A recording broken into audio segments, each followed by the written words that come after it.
Hey guys, so in Lab 5 we're introducing oscilloscopes and capacitors.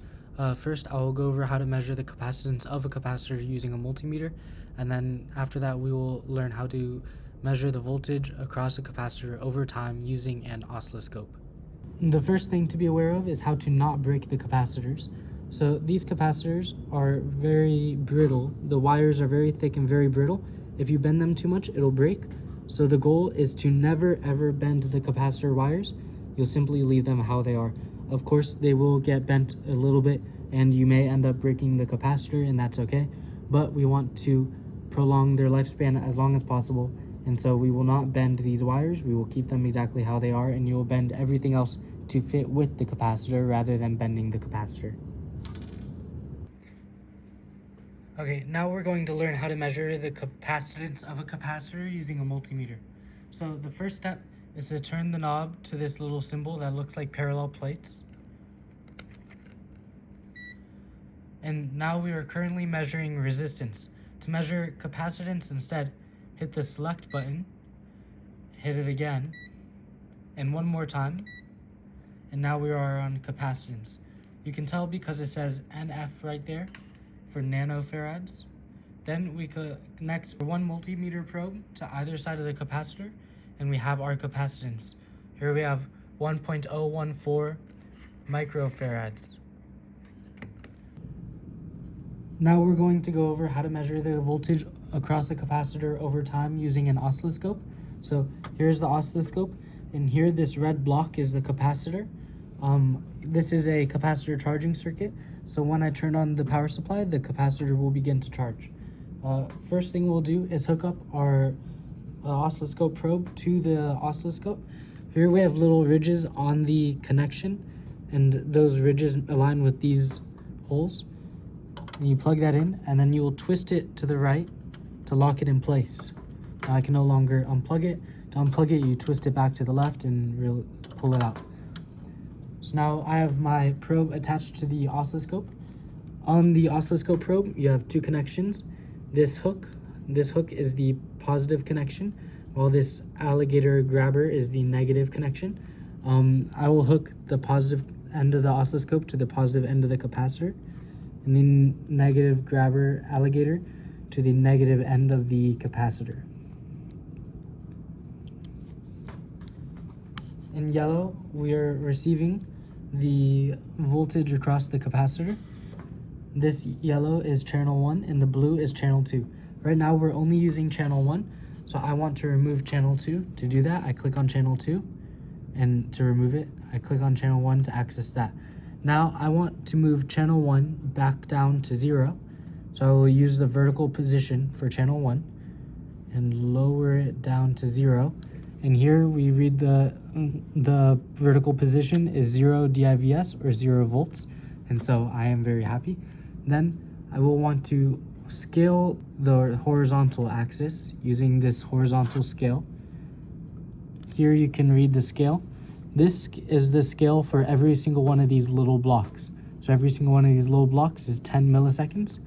I want to zoom out to 500 milliseconds. To zoom out on the vertical axis, I will turn this knob to the left, and I will be zooming out to 5 volts. So when that reads 5 volts, then I am done. Now my y-axis is 5 volts every single little one of these squares, and my x-axis is 500 milliseconds every one of these little squares. Now, to begin charging the capacitor, all I have to do is flip the power supply switch, and as you can see, it begins charging. I turn the power supply off and it begins discharging. The reason that it is charging so much faster than it is discharging is because when it charges, the only resistance between the 5 volts and the capacitor is the resistance of the circuit. Once you turn off the power supply for the capacitor to discharge, the resistance is now this resistor and the resistance of our power supply. But that is why this circuit is only a charging circuit, not a discharging circuit. So now I will charge again once the measurement line goes past to the right, and then I will click stop run before it passes the right screen again. So now we're left with this. Now I want a cursor to move on the oscilloscope to get measurements. So to do that, I will go to cursor and press cursor. Then I will change the type to time and make sure that your source is on channel 1. Then I will use this multi-purpose knob and move the cursor to wherever I want. So here the time at this point is negative 1.24 seconds and the voltage is 200 millivolts across the oscilloscope probe. Over here the time is negative 620 milliseconds and I have 6.6 volts across the oscilloscope probe. And over here I'm at 1.32 seconds and I have 9.4 volts across the oscilloscope. The reason the time measurements are negative over here is because the oscilloscope takes this time to be 0, and this is the negative time axis, this is positive time axis. Now I have a capacitor discharging circuit set up. Here I have the power supply, the resistor, the capacitor, and the oscilloscope all in parallel, all 4 items in parallel.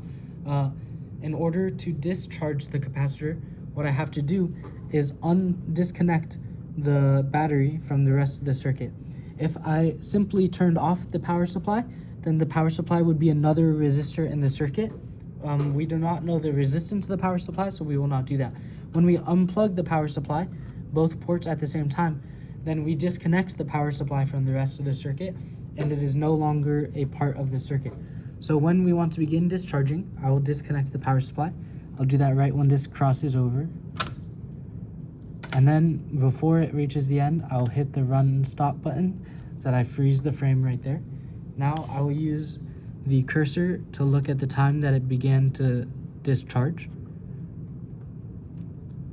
Looks like it began to discharge right around 1.8 seconds. Yep, right at 1.8 seconds, or negative 1.8 seconds, it began to discharge. And we were at 11.4 volts. And then over here you can see we're at negative 1.16 seconds with 3.6 volts. And over here we're at 1.5 seconds with 400 millivolts. That is a discharging capacitor circuit.